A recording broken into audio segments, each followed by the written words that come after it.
Gördü ki kənizlərdən biri dayanıb ağlaya-ağlaya baxır. Dedi ki, nə xəbər var? Həzrət Əli də evdən xəbər gözləyir hər an. Dedi, ağacan, əgər istəyirsənsə Fatiməni görəsən tələs. Allah haqqı o qədər ağlamışam bunu yaza-yaza. Deyir, Əli qaça-qaça gəldi, qaça-qaça. Bir gördü, elə qovrulur yerdə Fatimə. Bir çartdı, əbasını atdı, diz üstə oturdu Əli. Yerdən götürdü Fatimənin başını çəkdi, qoydu dizinin üstünə. Çağırır Əli, çarəsiz, adamsız. Yenə çağırdı, ay Peyğəmbərin qızı. Həmin Xeybər qalasının qapısını yerindən çıxardan Əli. O qədər zəifləyib bütün gücünü topladı. Uzadan nida elədi, ya Fatimə, danış mənimlə. Fatimə, mən bu yaşa qədər heç kimə yalvarmamışam.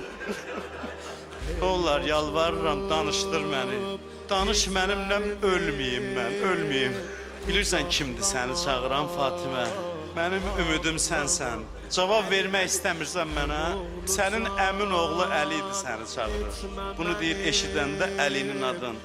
Gözlərini açdı, baxdı Əliyə. Bu söz adamın ürəyini parçalayır. Bir xanım da ağladı, ağa da ağladı. O buna baxır, ağlayır, bu ona baxır. Göz yaşı içində dedi, əlvida Əli. Əli ayrılıq günü gəldi. Əli indi ağla mənə, ağla yetimlərimə.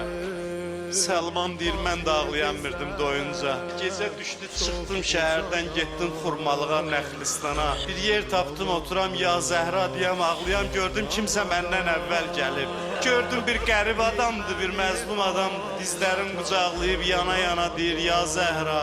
Boylananda gördüm o məzlum Əli idi, o adamsız Əli.